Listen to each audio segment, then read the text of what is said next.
Aboriginal Cultural Heritage Act of 2021 comes into effect on the 1st of July 2023. We thought we'd clarify some points in terms of ground-breaking activities and where they fit in the activity tier system that has been introduced.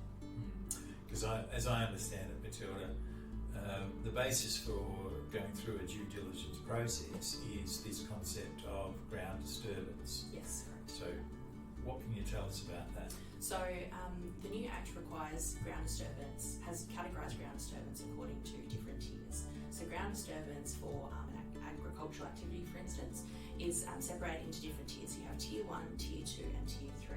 So a Tier 1 is a very low ground disturbance activity, so it's moving less than 4 kilos of soil. Less than 4 kilos of soil. And then a Tier 2 is between 4 and 20 kilos, and then a Tier 3 is above 20 kilos. So that's one example. There's also other examples. I mean, conceptually then, yeah. Jumping in,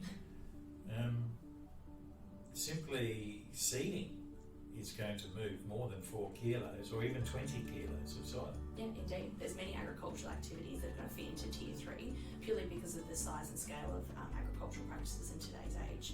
If we look at fencing, for instance, that's not an activity that will just fit into one tier.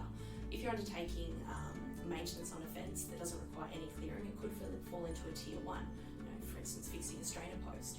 But if you're constructing a whole new fence, if you're clearing native vegetation, then you could be falling into a Tier 2 or Tier 3. Right.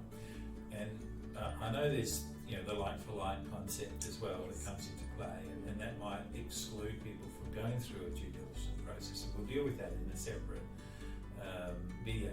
But all right, let's come back to this ground disturbing issue. Yeah. So you really have to determine which activity you fall into. But before you get to that stage, it's about undertaking a search on the directory to confirm whether there is any Aboriginal cultural heritage on your land.